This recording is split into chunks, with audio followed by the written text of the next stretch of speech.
Welcome back. अब हमारे साथ हैं केडियानॉमिक्स के फाउंडर सुशील केडिया। आज जानते हैं उनसे क्या इस समय की बिग बोल्ड कॉल्स हैं। Sushil ji, good morning.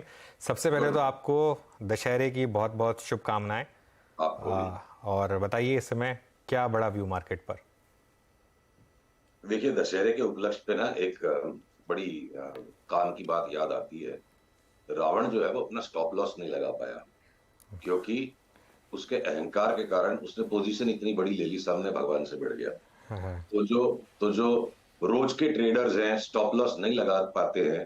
रावण से सीखने की जरूरत है, जिसकी पोजीशन की साइज, उसकी हैसियत, उसकी क्षमता के अंदर होगी, वो बिल्कुल इमोशन लगाए बिना अपने स्टॉप लॉस को लगा लेगा। पर जिसका भी स्टॉप लॉस लग नहीं पाता है, उसको सिर्फ एक ही बीमारी है, अहंकार की, कि उसने पोजीशन को बहुत बड़ा कर लिया।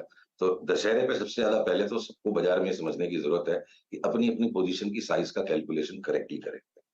और अब अगर हम आए बाजार पे, तो देखिए जिस तरह से बॉक्सिंग मैच हो गया था बिल्कुल मंडे को, ये 2:45 से लेके 3:15 के बीच में जैसे बिल्कुल ऑल आउट बॉक्सिंग मैच था।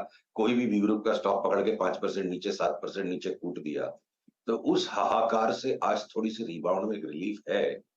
पर इस रिलीफ के अंदर ही मैं बिल्कुल से डेयर डेविल हो जाऊं और एकदम से दबंग होके मार्केट का बॉटम कॉल कर दूं, ऐसा कॉन्फिडेंस न तो अभी यूएस मार्केट्स की चार्ट्स को इस वक्त देख के आ रहा है, न हमारी निफ्टी को देख के आ रहा है। थोड़े से असमंजस के साथ अगले 1-2 दिन बड़ी सावधानी से हमें गुजारने चाहिए।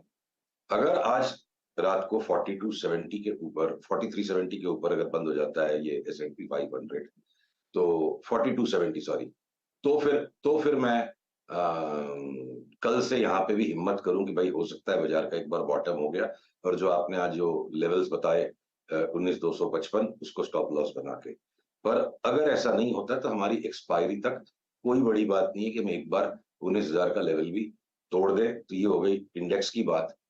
पर अगर बड़ी कमाई लोगों ने पिछले 6 महीने में बी ग्रुप के स्टॉक्स में की है, तो वो और 5% की जगह रख के चलना चाहिए।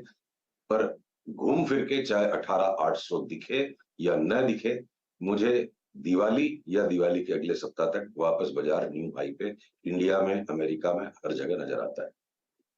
ओके, चलिए ये तो हो गई बाजारों की बात। अब कुछ स्टॉक्स की बात कर लें फिर सुशील। टॉप ऑफ द रेडार क्या स्टॉक्स होंगे इस समय?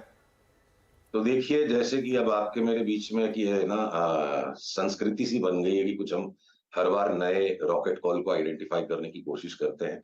तो अगर मेरी स्क्रीन पर मैं ये चार्ट दिखा पा रहा हूँ, इंडिगो पेंट्स की ये जो वीकली चार्ट है, जैसे ही ये 1480 के ऊपर चल पड़ेगा, इसमें हमारे यहाँ 2000 का पहले बाई कॉल और फिर अल्टीमेटली 2500 का बाई कॉल आ जाएगा। इंडिगो पेंट्स के साथ साथ पेंट सेक्टर के जितने भी स्टॉक्स हैं, एशियन पेंट्स मुझे लगता है निफ्टी के नए हाई पे, एशियन पेंट्स डेफिनेटली एक नया हाई मारेगा। बर्जर पेंट्स में भी अच्छा खासा 20-25% का, 30% तक का उछाल आना चाहिए, बट वो फिर भी मुझे लगता है कि लोअर टॉप ही बनाएगा। और कंसाई नेरोलैक जो बिल्कुल चल ही नहीं पाया है, उसके अंदर में भी हम 35 से 40% की मूव कंसाई नेरोलैक और इंडिगो पेंट्स में तकरीबन 40 से 50% तक की मूव देखते हैं।